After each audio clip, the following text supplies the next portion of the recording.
Hi there, Andre here. I'm going to do a little short video about factoring, seeing if certain factors will work with a higher degree polynomial, and I'm going to show a couple of different examples, one using synthetic division and one using polynomial long division.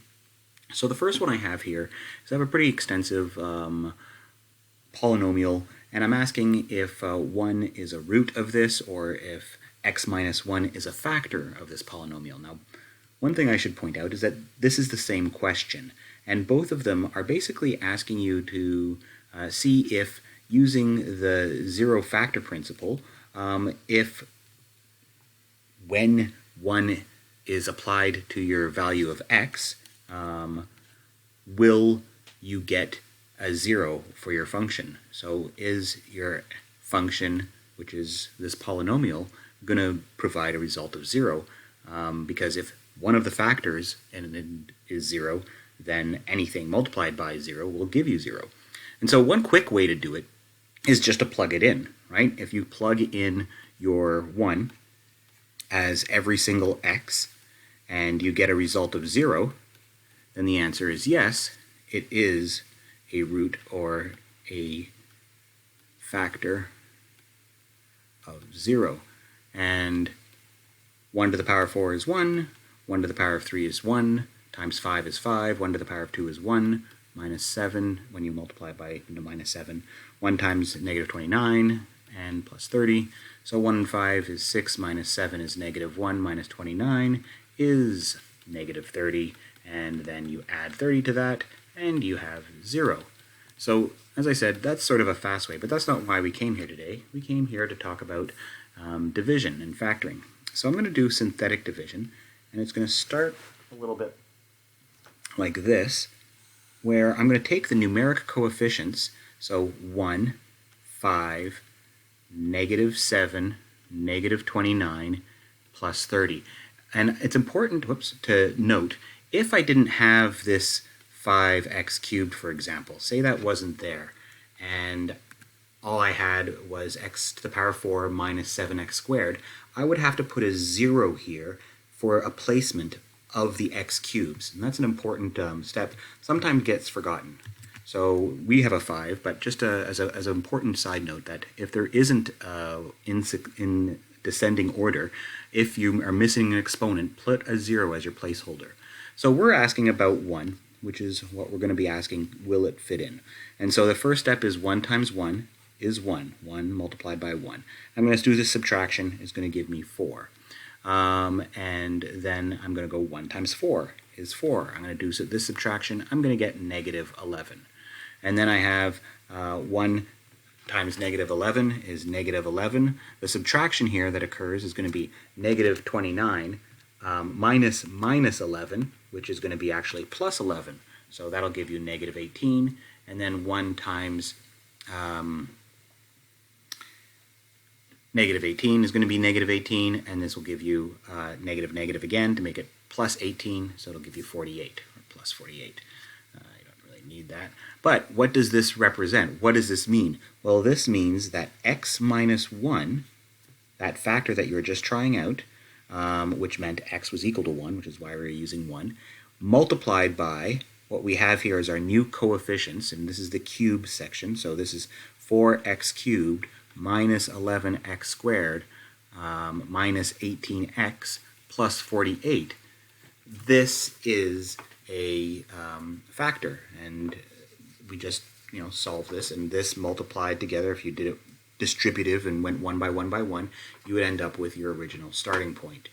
So you could do this again, but I'm going to, in the interest of time and not to make the video too long, I'm just going to show you something similar using polynomial long division. We're going to use the same starting polynomial, the long one we had, only this time I want to show you just step by step how to use long division using polynomials to, again, this would have been, what is this long polynomial divided by x plus 3, or the same idea is, will x plus 3 fit nicely into this polynomial that we've been given. Now, again, it's important that you have all of the placeholders. So if we're starting with a fourth degree or fourth exponent, we're going down in descending order. If I didn't have something to the power of 3, then I would put a 0 just as the placeholder. And you're going to see why. The first step is I want to find out x times what will give me x to the power of 4. And I'm going to put that answer above x cubed because it's going to be an x cubed. X cubed times x will give me x to the power of 4.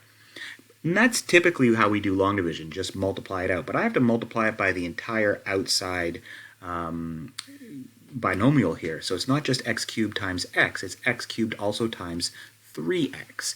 And then that would give me 3x cubed. I'm going to do the subtraction, which is a step of long division, and as I wanted to get rid of this, which it does, and then 5 minus 3x cubed gives me 2x cubed. And I start the process all over again after I drop this next term like it's hot and attach it on. And so what times x will give me 2x cubed, and so plus 2x squared times x would give me 2x cubed. That will help me eliminate this when I do the subtraction. But don't forget you have to multiply your single term answer with your binomial, which means sort of distributing it to each piece. So then next is 2x squared times 3, which would give me a positive 6x squared. When I do my subtraction, I'm going to get rid of my x cubes. Negative 7x squared minus 6x squared is going to give me negative 13x squared. Drop it like it's hot. Bring this one down. I'm going to have 29x added, creating the new what does x multiplied by to give me negative 13x squared, and it's negative 13x. I get my negative 13x squared, which is what I want. This, when I multiply, I'm going to do negative 13x times 3, so that'll be negative 39x. I'm going to do my subtraction. This negative and this will cross off when I subtract because it'll become a positive. Negative, negative will become positive. So minus 13x squared plus 13x squared will be gone. Negative 29x minus minus 39 is going to be like negative 29x plus 39, which is going to give me 10x. I'm running out of space here, but you can see where I'm going. I'm going to drop this down, add it, and I'm going to ask myself, x times what will give me 10x? I add 10. 10 times x is going to give me 10x. 10 times 3 is going to give me 30. If I could scooch this in, I would. I'm going to just tiny it in there. There's 10x plus 30. But you can see that once I do this subtraction, I'm going to be left with a remainder of 0, telling me that this is in fact a factor. X plus 3 did go perfectly into this long polynomial, and the answer was x cubed plus 2x squared minus 13x plus 10.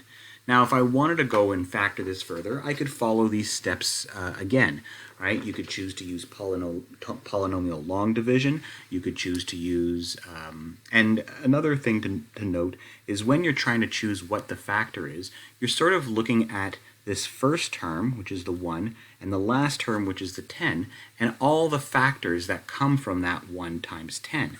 So I could have a positive or a negative 1, I could have a positive or negative 10, I could have a positive negative 2, and I could have a positive negative 5. It's a lot of things to go through, but at least it's a finite number. So if you wanted to try whether you're using synthetic or whether you're using polynomial with this new cubic function to see which of these would factor, you could try those different things. And remember, here the factor is x plus 3, but the potential solution is x equals negative 3. Because remember, we're talking about the idea of a number of different things that will, when you multiply them together, equal 0, which means that any of these could equal 0 and the equation would be true.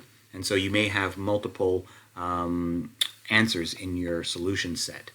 All right, so I hope that helps clarify some of the questions that came up in this unit, particularly surrounding factoring into long polynomials. And as I said, there are a couple of different ways: polynomial long division and then the synthetic division. Slightly different, but gives you the same idea. Same with this one. If you wanted to try again, you would do the same thing in terms of choosing factors. And that's all I have. So I hope that was helpful, and I wish you all the success in this course, and math on, everyone.